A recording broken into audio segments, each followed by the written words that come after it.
आज स्कूल से वापस आते हुए मीनू चिड़िया बहुत खुश होती है क्योंकि आज से स्कूल की छुट्टियां हो गई होती हैं। मामा, मुझे स्कूल से छुट्टियां हो गई हैं। चले नानू घर चले। आपने कहा था जब स्कूल से छुट्टियां होंगी तो आप मुझे नानू वाले जंगल लेकर जाएंगी।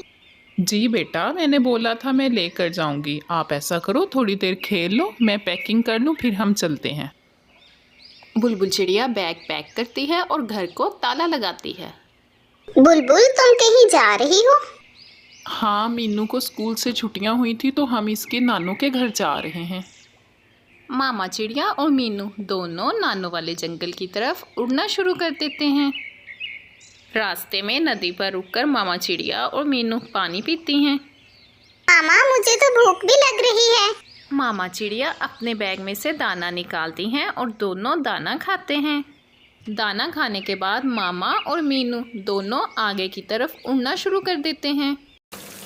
अगले जंगल में तो मौसम बहुत ख़राब था, बहुत तेज़ बारिश हो रही थी। बुलबुल चिड़िया अपनी बेटी मीनू के साथ एक दरख्त के नीचे बैठकर बारिश के रुकने का इंतज़ार करती है। मामा, नानू का घर कितनी दूर है? बेटा, बस ये बारिश रुक जाए, अब तो माँ जी का घर आने वाला है। बस कुछ ही देर में बुलबुल चिड़िया अपनी माँ के घर पहुँच जाती है।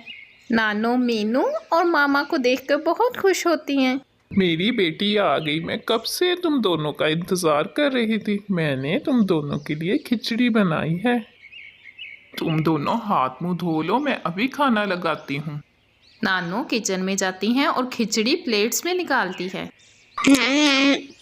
नानू, खिचड़ी बहुत मजे की है। मीनू जल्दी जल्दी सारी खिचड़ी खत्म कर लेती है। नानू, और मुझे और खिचड़ी दो। मीनू की नानो उसे और खिचड़ी डालकर दे देती हैं। मीनू बेटा, आपका जितना दिल चाहे आप खिचड़ी खाओ, लेकिन खिचड़ी आहिस्ता आहिस्ता खाना। ये ना हो कि गरम खिचड़ी खाने से आपका मुंह ही जल जाए। बेटा, अब और खिचड़ी नहीं मिलेगी। और खिचड़ी खाई तो पेट में दर्द हो जाएगी। जो खिचड़ी बची है वो सुबह नाश्ते में खाना। और फिर सब सो जाते हैं, लेकिन मीनू को तो नींद ही नहीं आ रही होती। उसका सारा ध्यान तो खिचड़ी में होता है। मीनू से तो सुबह तक का इंतज़ार ही नहीं होता। वो किचन में जाती है और सारी खिचड़ी खा लेती है और फिर मीनू अपने घोंसले में जाकर बैठ जाती है। लेकिन ज़्यादा खिचड़ी खाने की वजह से मीनू कभी इधर कभी उधर देखती है और उसके पेट में बहुत ज़्यादा दर्द होती है। अरे मीनू बेटा, क्या हुआ? रो क्यों रही हो? नानू, मेरे पेट में बहुत दर्द हो रही है। किसने बोला था इतनी खिचड़ी खाने को? मैंने कहा भी था इतनी खिचड़ी मत खाओ।